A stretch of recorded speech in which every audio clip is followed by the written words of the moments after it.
Kung hindi pa nangyari ang pagsabog sa loob ng bahay sa Leon Fojas Street, Barangay Sahod Ulan, Tanza, Cavite, hindi mabibistong pagawaan pala ito ng shabu. Sa ulat ng mga otoridad, nangyari ang pagsabog bandang alas 6 ng umaga nitong Martes, Enero 28. Ayon sa impormasyon, posibleng nasa kalagitnaan ng paggawa ng shabu nang mangyari ang insidente. Napag-alaman na 4 na katao ang di umunoy nagpapatakbo ng nasabing small-scale laboratory na kinabibilangan ng isang Pinay, 2 Indonesian nationals at isang pinaghihinalaang Chinese. Batay sa kuha ng CCTV ng barangay, nakita ang ilang sospek na agad na tumakas matapos ang pagsabog sa loob ng bahay. Sa pagresponde ng mga tauhan ng Bureau of Fire Protection, tumambad ang iba't ibang uri o mga kemikal na sangkap at mga kagamitan sa paggawa ng shabu. Ayon naman sa PNP Cavite, kanilang natuklasan na buwan pa ng Nobyembre noong nakaraang taon, inupahan ang bahay habang patuloy naman ang investigasyon ng PNP sa insidente. Kaugnay rito, aminado si dating Presidential Legal Counsel ng Duterte Administration na si Attorney Sal Panelo sa muling paglaganap ng illegal na droga sa bansa. Taliwas anya ito sa nagdaang administrasyon na halos bihira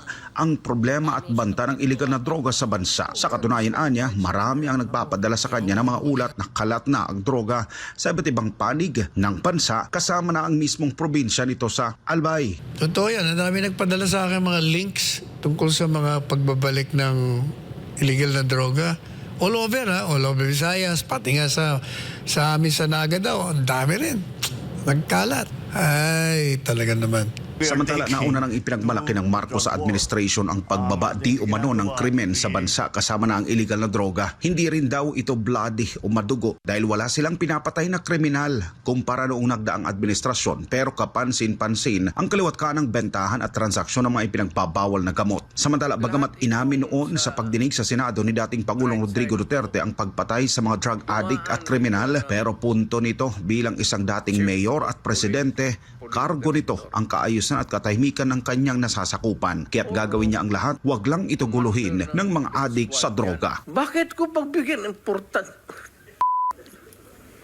Mag-criminal, they go after the innocent people robbing. Mabuti na lang sana kung aakyat ng bahay.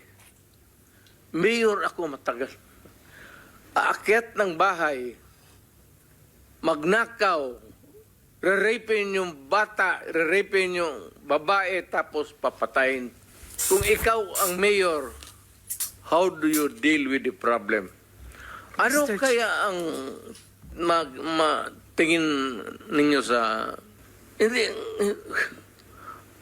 I'm sorry to tell you, I'm sorry to express to the nation. Unforgiving ako, hardliner, alam nila yan. Para sa Diyos at sa Pilipinas kung hal, nag-uulat Paul Montebon, SMNI News.